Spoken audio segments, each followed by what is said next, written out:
Cinquième témoignage. 2 Corinthiens chapitre 5 verset 10. Car il nous faut tous comparaître devant le tribunal de Christ, afin que chacun reçoive selon le bien ou le mal qu'il aura fait étant dans son corps. Dans le royaume des cieux, on a vu la nouvelle Jérusalem, dont la Bible nous parle dans Jean chapitre 14 verset 2. Il y a plusieurs demeures dans la maison de mon Père. Si cela n'était pas, je vous l'aurais dit. Je vais vous préparer une place. On a vu la ville et on y est entré. C'est une ville réelle et magnifique. Jésus y alla en avance pour nous préparer ses demeures. Dans la ville, on a vu que devant chaque résidence ou maison, il y avait inscrit le nom du propriétaire. Cette ville n'est pas encore habitée, mais elle est toute prête pour nous. On nous a permis d'entrer à l'intérieur de ces maisons et de voir toutes les choses. Plus tard, lorsqu'on a quitté la ville, on a oublié ce qu'on venait de voir. Ces souvenirs se sont effacés.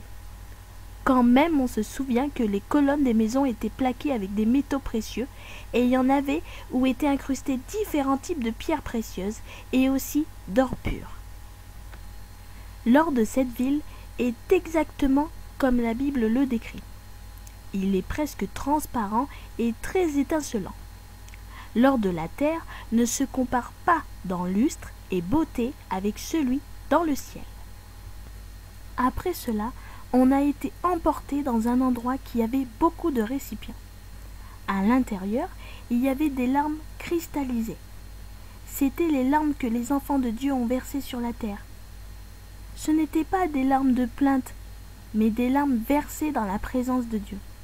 Des larmes de repentance et de gratitude. Dieu garde ces larmes dans le ciel, comme des trésors précieux. Comme il est mentionné dans Psaume chapitre 56, verset 8. Tu comptes les pas de ma vie errante, recueille mes larmes dans ton outre. Ne sont-elles pas inscrites dans ton livre? Nous sommes arrivés à un endroit où il y avait beaucoup d'anges. Même si dans le ciel on a vu beaucoup de types d'anges. Dans cet endroit, il y en avait seulement un type spécial. On a vu que Jésus a un tel ange pour chaque personne. Il nous a dit que cet ange va être près de nous pendant notre entière existence. Jésus nous a fait la connaissance des anges, qui avaient la mission d'être nos personnels protecteurs. On put voir leurs traits physionomiques, mais Dieu nous a dit qu'on n'avait pas la permission d'en parler aux autres gens.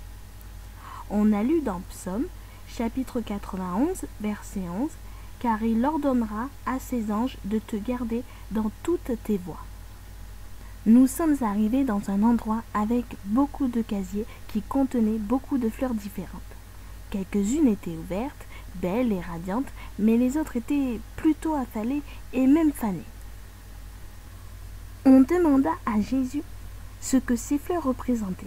Il répondit, « C'est parce que la vie de chacun de vous est comme une de ces fleurs. » Il prit dans ses mains une des fleurs radiantes et dit, « Cette fleur montre la condition de votre relation avec moi. » Il lâcha cette fleur et prit une autre, qui était pliée, et dit, « Regardez, cette personne est pliée parce qu'elle subit une épreuve ou une difficulté. Il y a quelque chose dans cette vie qui interrompt la communion avec moi. Savez-vous ce que je fais avec ces fleurs lorsqu'elles sont pliées pour les faire de nouveau brillantes et saines? » Ensuite, il prit la fleur avec sa main et dit, « Je verse mes larmes sur elle et les fais pousser. » Puis, on vit comme d'une façon puissante, cette fleur a commencé à avoir la vie de nouveau. Elle poussa et ses couleurs revinrent. Il prit une des fleurs fanées et la jeta dans le feu en disant, « Voilà, une personne qui m'a connu, mais plus tard m'a rejeté. Maintenant, cette personne meurt sans moi et est jetée dans le feu. » Jean chapitre 15, versets 5 et 6. Quand on s'éloigna, on vit au loin un beau château dont personne n'osait s'en rapprocher et on croit que là se trouvait le trône mentionné dans Apocalypse chapitre 22 verset 1. Et il me montra un fleuve d'eau de la vie, limpide comme du cristal, qui sortait du trône de Dieu et de l'agneau. On pense que le château était probablement localisé près de la présence et le trône de Dieu. Pendant qu'on expérimentait toutes ces choses dans le royaume des cieux, on avait une telle grande joie dans nos cœurs et aussi une paix qui surpasse toute connaissance. Philippiens chapitre 4 verset 7. Et la paix de Dieu qui surpasse toute intelligence gardera vos cœurs et vos pensées en Jésus-Christ. On comprit ce qu'il est écrit dans 1 Pierre chapitre 1 verset 4. Pour un héritage qui ne peut ni se corrompre, ni se souiller, ni se flétrir, lequel vous est réservé dans les cieux.